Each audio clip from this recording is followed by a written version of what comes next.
Graça e paz, abençoado e abençoada, na manhã deste sábado, 20 de fevereiro, sob a confissão de que este será o melhor dia da nossa vida, pois tomamos posse nas promessas deixadas por Ele.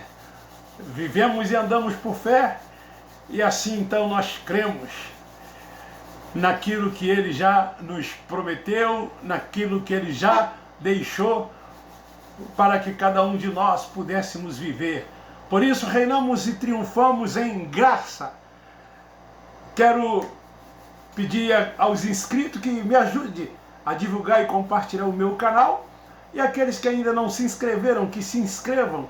É gratuito, não se paga nada, e você então aperte lá o sininho e na condição ali de todas, para que todas as vezes você possa receber as mensagens gravadas por nós. Queridos, eu quero hoje falar sobre o tema: na graça não cremos no arrebatamento coletivo. E quero fundamentar na epístola do apóstolo São Paulo aos 1 Tessalonicenses, capítulo 4, versículos 16 e 17. Mas seria bom que depois você lesse o contexto a partir do versículo 13. Diz assim: pois o mesmo Senhor descerá do céu com grande brado, a voz do arcanjo, ao som da trombeta de Deus, e os que morreram em Cristo ressurgirão primeiro. Depois nós, os que ficarmos vivos, seremos arrebatados juntamente com eles nas nuvens, para o encontro do Senhor nos ares, e assim estaremos para sempre com o Senhor. Queridos, nós não cremos no arrebatamento coletivo.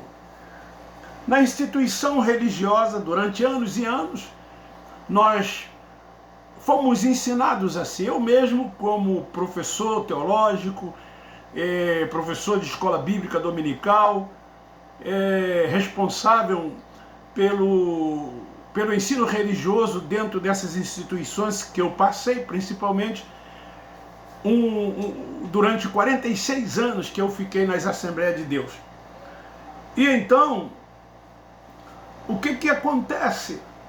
Nós nunca questionamos aquilo que nos ensinaram, recebemos de bom grado, que era assim que nós recebíamos, felizes, e cada dia mais arraigados nesses ensinamentos dentro dessas instituições evangélicas religiosas. Eu me lembro que muitas das vezes, a gente cantava, ouvia cantar aquele hino "Rei está voltando", e também ouvíamos muitos ensinamentos dos líderes, daqueles que se diziam doutores em divindade, daqueles que se diziam terem conhecimento e formação teológica, e até mesmo dos leigos, que recebiam os ensinamentos dos seus líderes e então repassavam, acreditando da mesma forma como lhes eram ensinados.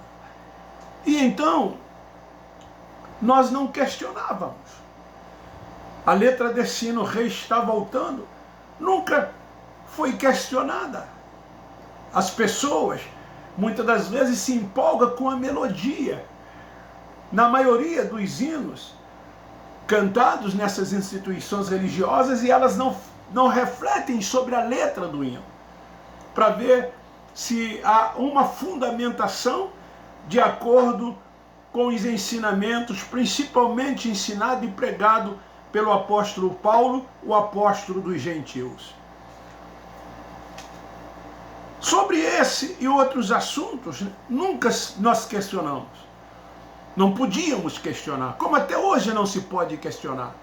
Temos que receber, guardar e repassar aquilo que ele nos ensina.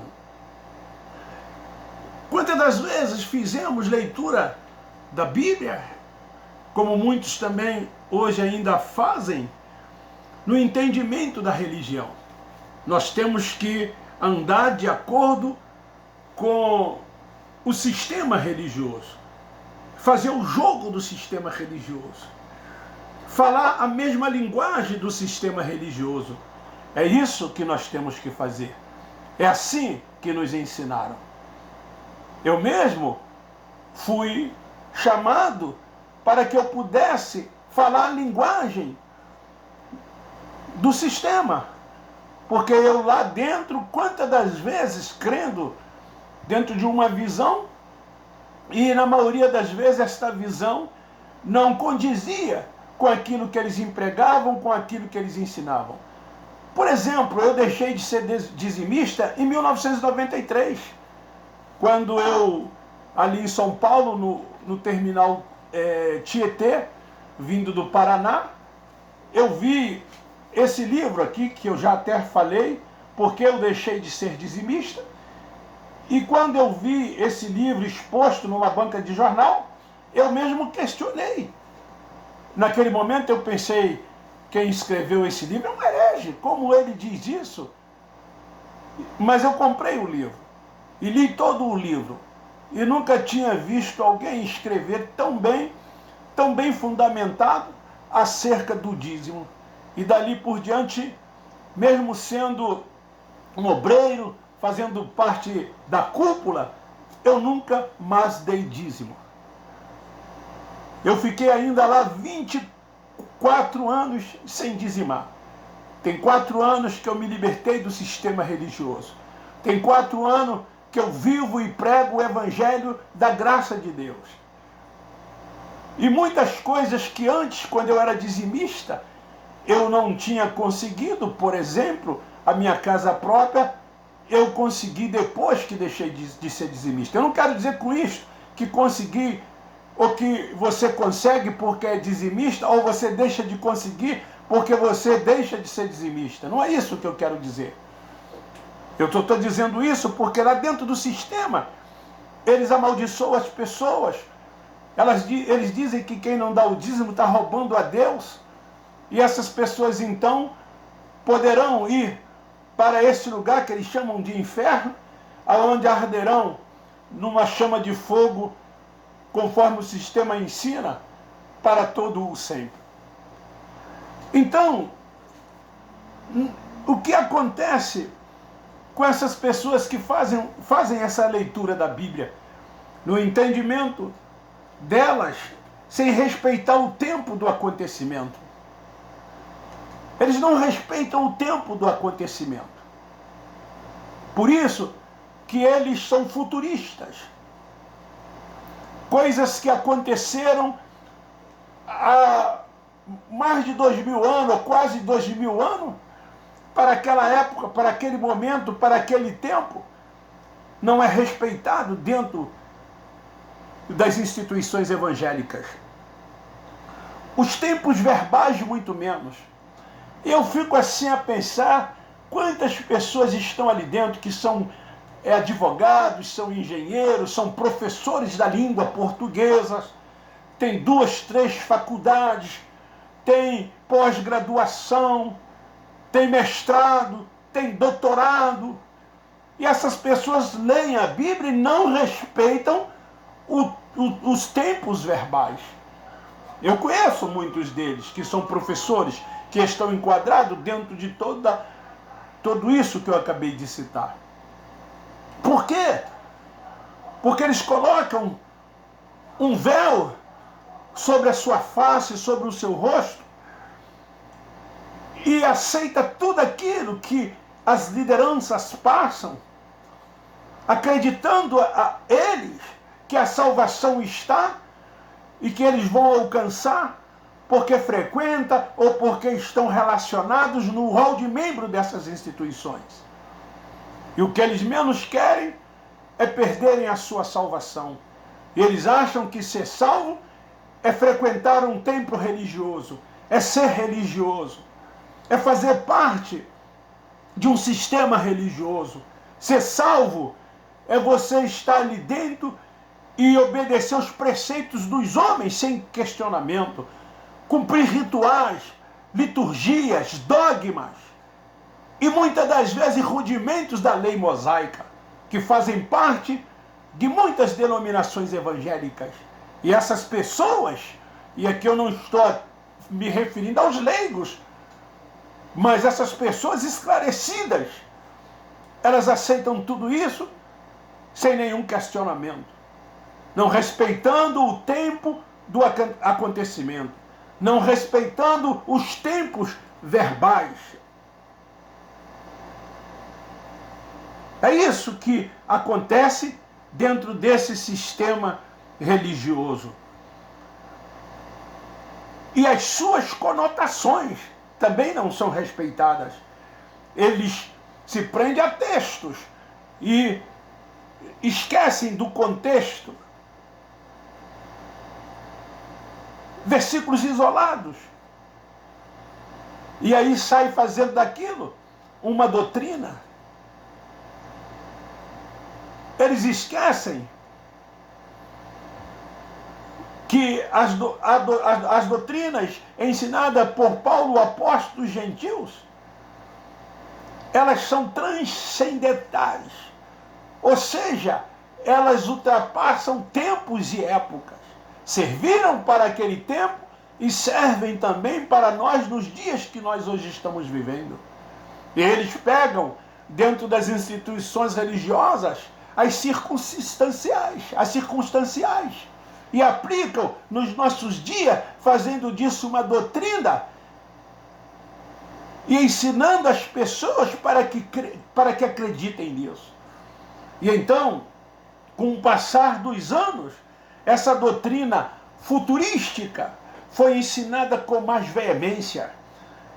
Depois de explicações criadas dentro desses sistemas por alguns teólogos. Então essa doutrina, sobre essas doutrinas futurísticas, tal qual a letra desse hino, o rei está voltando, e outros mais, tem descrito ao passar dos anos. Queridos, o arrebatamento nos dias de hoje não é coletivo. Não é isso que o apóstolo Paulo está ensinando aqui na primeira epístola aos Tessalonicenses, no capítulo 4, do versículo 13 ao 17. Ele não está aqui ensinando uma doutrina futurística. Ele fala aqui de um acontecimento nos seus dias, incluindo ele, depois nós quem? Paulo e os que ali estavam. A palavra arrebatar, queridos, quer dizer tirar de um lugar e levar para o outro. Biblicamente, temos o exemplo de Enoque. Não é? Ele foi o quê? Tirado. Ele foi o quê? Arrebatado. O sistema usa uma linguagem de figura para justificar esse ensino do arrebatamento coletivo. É isso que eles fazem. Eles usam figuras de linguagem para justificar esta doutrina que ensina a respeito do arrebatamento coletivo. Eu queria ler aqui em Marcos, capítulo 13, versículo 24, que diz assim: naqueles dias, depois daquela aflição, o sol escurecerá, a lua não dará a sua luz, as estrelas cairão do céu e os corpos celestes serão abalados. Então verão o Filho do Homem vir nas nuvens, com grande poder e glória. Ele enviará os seus anjos e ajuntará os seus escolhidos dos quatro ventos da extremidade até a extremidade do céu. Então eles pegam esse texto, por exemplo, aqui, que o título diz a volta de Cristo, e futuraliza ele, dizendo que naqueles dias, depois da grande aflição, ou seja, de uma tribulação ou grande tribulação, e ensina que isso vai acontecer ainda, e que a igreja não passará por esta grande tribulação. Então esse evento já aconteceu. Esses dias de aflições já aconteceram. E nunca mais haverá, nunca mais acontecerá. Mas eles ensinam que esses dias ainda estão por vir. E que aqueles que não forem arrebatados coletivamente irão participar dessa tal grande tribulação. Esse argumento gira em torno dos discípulos. Isso que eu acabei de ler em Marcos capítulo 13, que estão de sobreaviso desse acontecimento. Naqueles dias, os evangelhos de Marcos, Lucas e João são históricos. Mas eles fazem desses evangelhos doutrinas para os nossos dias e para os dias futuros. Naquela geração, queridos, os escolhidos estavam dormindo, aguardando o arrebatamento. Seriam tirados do Hades, o Seol. A morte seria vencida. Cristo reivindicaria o espírito dos eleitos que estavam dormindo. Naqueles dias, naquele tempo, naquela época. Era disso que Paulo estava falando. Então eles trazem para os nossos dias esse evento com a doutrina do arrebatamento coletivo. Se pegam em 1 Tessalonicenses capítulo 4, que eu li, dos versículos 13 ao 18. E eu quero dizer para vocês que desse acontecimento para cá não é mais coletivo. Ali sim, conforme eu já disse, de lá para cá é individual.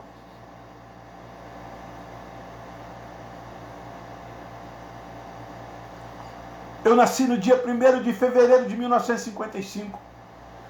O meu espírito, ele foi revestido de carne. E eu aqui estou, aguardando que os meus dias se findam, que meus dias terminam. E aí então o que vai acontecer?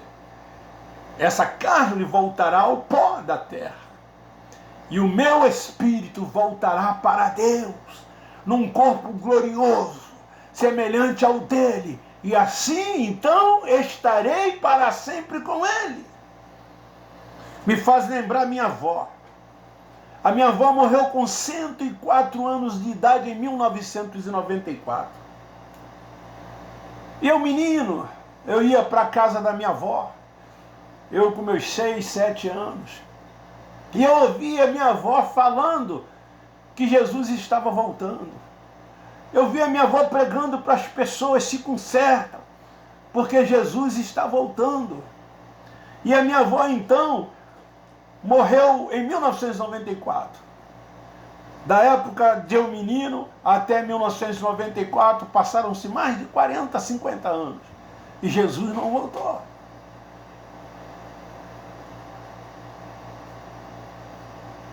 Então ela dizia para as pessoas: o arrebatamento está perto. Nós vamos ser arrebatados. Minha avó pregava sempre isso. Era isso o dízimo. Ela dizia para as pessoas que não era dizimista, que elas iriam para o inferno. Eu cresci ouvindo a minha avó dizer isso. Isso nos anos 60, com meus 5, 6 anos de idade. Então ela morreu, já faz 26 anos. E Jesus ainda não voltou. A igreja ainda não foi arrebatada coletivamente. Mas o sistema continua pregando isso, ensinando isso. Que o arrebatamento da igreja será coletivo. É isso que eles pregam, é isso que eles ensinam. E as pessoas acreditam nisso. E as pessoas estão esperando esse arrebatamento coletivo, quando o arrebatamento é individual. O Cristo ressuscitado, o Cristo ressurreto, Que é esse o Cristo que habita dentro de nós, por meio do Espírito Santo, que fez de nós morada, santuário do Altíssimo, que nos faz reinar e triunfar em graça, que testifica no nosso espírito que somos filhos de Deus, que nos tirou o medo da morte, que nos tirou o medo do inferno, que nos tirou o medo do diabo, que nos tirou o medo do gafanhoto. É esse o Cristo que nós estamos esperando no findar dos nossos dias aqui. E então nós vamos voltar através do nosso espírito para Ele. Nós, na graça de Deus, nós não temos medo da morte. Nós não temos medo de morrer, porque nós sabemos para onde nós vamos. Lá, na instituição religiosa, eles não têm certeza e nem convicção de salvação, porque a instituição religiosa evangélica tira essa certeza deles. Eu tenho uma mensagem sobre este tema. As pessoas têm medo de morrer porque elas não sabem se vão para o céu ou se vão para esse tal inferno criado pela religião. E elas têm medo de perecer nesse lago de fogo eterno. Mas nós, que cremos no Evangelho da graça de Deus, pregado e ensinado pelo apóstolo Paulo, apóstolo dos gentios, nós cremos no arrebatamento individual e temos certeza e convicção do lugar para onde nós iremos. Esse Cristo ressuscitado, ele vai voltar para me buscar, para buscar você. É isso que vai acontecer. Como ele veio no dia 12 de abril do ano passado e buscou a minha mãe, levou a minha mãe. O espírito da minha mãe está com ele. Levou o meu pai também. Levou muitos amigos, irmãos, pessoas conhecidas. Agora mesmo, nessa pandemia, quantos voltaram para Deus? Apesar da dúvida de muitos antes de morrer, porque não tinham convicção nem certeza, mas eles eram eleitos, predestinados, escolhidos. E então essas pessoas estão com Deus. O espírito dessas pessoas foram arrebatados, foram tirados e retornaram ao Pai para o lugar de onde veio. Hoje, então, o arrebatamento é individual e não é coletivo, como as igrejas evangélicas pregam e ensinam. Acredite nisso, creia nisso. Ore no sentido de confissão, pedindo a Deus que o Espírito Santo que habita em você te traga esta revelação da graça de Deus, para que você possa também triunfar e reinar em graça. Nós, do Evangelho da graça de Deus, triunfamos e reinamos em graça, reinamos em vida. Nós temos a mente de Cristo. Nós já descobrimos isso e vivemos isso. Nós não nos preocupamos com o dia da manhã, porque o dia da manhã pertence a Ele. Nós vivemos hoje o momento certo de que, se viermos morrer fisicamente, nós estaremos para sempre com Ele. Esta é a certeza, é a convicção de que este Evangelho da graça de Deus nos dá. E eu quero dizer a você que ainda está na instituição religiosa, no sistema religioso. Se você morrer, tu é salvo, porque tu é um predestinado. Apesar de que você não crê nisso, você não acredita nisso, mas você é um eleito, você é propriedade exclusiva de Deus. Então o que nós queremos dizer para você? Se liberte desse sistema e viva a plena liberdade com que Cristo te libertou. Reine e triunfe em graça. E não espere, não aguarde esse arrebatamento coletivo da igreja, mas aguarde o seu arrebatamento, o arrebatamento individual. Quando você deixar este corpo, quando você deixar esta vida, você será tirado e levado para estar para sempre com Ele. Essa é a nossa esperança. E assim como naqueles dias Paulo disse, consolai-vos uns aos outros com esta palavra, para aquela época. Então hoje, em 20 de fevereiro de 2021, eu vos consolo com esta palavra. Aguarde o arrebatamento individual. Abba, Pai, Abba, Pai, Abba, Pai.